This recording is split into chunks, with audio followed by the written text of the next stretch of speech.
Non, de l'Europe. Ben, regardez comment elles sont construites, ces voitures. C'est incroyable. Nous avons rendez-vous chez un constructeur automobile, symbole de la nouvelle révolution industrielle. Car entrer chez Zeekr, c'est plonger dans un univers futuriste. Pas d'éclairage, et pourtant l'usine tourne à plein régime. Tout est automatisé, même les chariots qui transportent les pièces détachées. On ne compte qu'une centaine de personnes au travail. Beaucoup moins que les robots, 885 au total, un véritable décor de science-fiction. Il y a très peu d'ouvriers dans les allées, c'est l'obscurité quasi complète. Il y a simplement des petites lumières qui indiquent que derrière les palissades de sécurité, eh bien, les machines fonctionnent. Et on entend ces centaines de robots qui, en ce moment, fabriquent des éléments des voitures électriques. Le directeur le confirme. Pour atteindre ses objectifs, jusqu'à 1200 voitures par jour produites dans ces couloirs, les robots n'ont besoin ni de lumière ni de chauffage. Une course à la rentabilité et un constat implacable, les machines remplacent les ouvriers.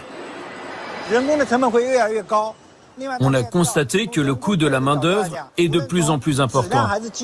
De plus, avec le travail à la chaîne, avec les tâches répétitives, l'homme est amené à faire plus d'erreurs que la machine. Et ils ne sont pas les seuls. La Chine compte une centaine d'usines comparables à celle-ci. Celle de Zeekr a été spécialement construite pour les robots.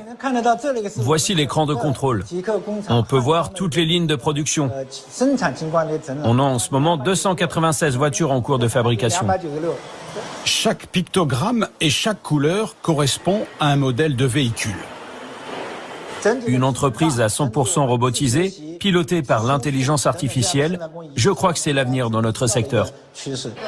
Mais que se passe-t-il lorsqu'un robot tombe en panne? Quand c'est rouge, cela signifie que le robot est temporairement à l'arrêt. Et du rouge, il y en a. Dans la salle de contrôle, un technicien appelle alors ses équipes. Il y a un problème en ce moment ? Un robot à l'arrêt et c'est toute la chaîne qui peut être impactée. Non, ça va, tout fonctionne. Alors il faut aller plus vite.